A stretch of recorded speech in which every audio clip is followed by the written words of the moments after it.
saya melihat bahwa situasi, kedukaan ini sebenarnya, bukan peristiwa baru ya, ini Mhm. berulang dari kurun waktu ke kurun waktu, eee, pemerintahan-pemerintahan yang sebelumnya Mhm. juga sudah sering terjadi, bencana ini.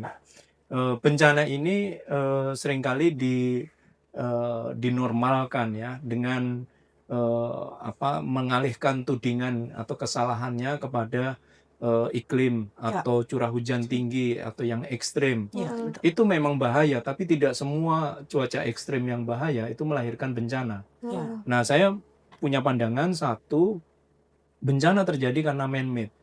Man-made. Memang, ini dikaitkan dengan, posisi kebijakan. Mhm. Posisi kebijakan yang saya maksudkan adalah karena ini peristiwanya berulang. Iya. Tahun-tahun sebelumnya terjadi di Kalimantan Selatan, iya, tahun-tahun sebelumnya terjadi di Mhm. Sulawesi, tahun sebelumnya terjadi juga di Jawa, ya karena man-made.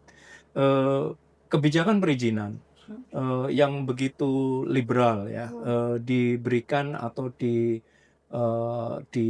diberikan fasilitasnya kepada mereka yang punya, pemilik modal ya, Mhm. sehingga begitu gampangnya izin diberikan tanpa mempertimbangkan aspek ekologis dan kemanusiaan. Mhm. Apalagi kalau kita ngomong, soal proteksi biodiversitas, iya, Mhm. ini hancur dari waktu ke waktu. Iya. Yang kedua, saya melihat bahwa ada paralel situasi bencana yang terjadi sekarang, Mhm. dengan, kebijakan politik nasionalnya, di Mhm. mana, perizinan-perizinan ini merefleksikan relasi kuasa oligarki yang, Mhm. bertahan di dalam sistem kekuasaan kita. Mhm. Dan karena itulah, tidak mengejutkan, ketika peristiwa ini terjadi, sebenarnya mudah saja bagi kita kalau mau Mhm. serius ya penegakan hukum di, isu lingkungan hidup ini mengalamatkan pertanggungjawaban ini kepada, tidak hanya pemberi izin, tetapi mereka yang bekerja memfasilitasi, jaringan kekuasaan yang memang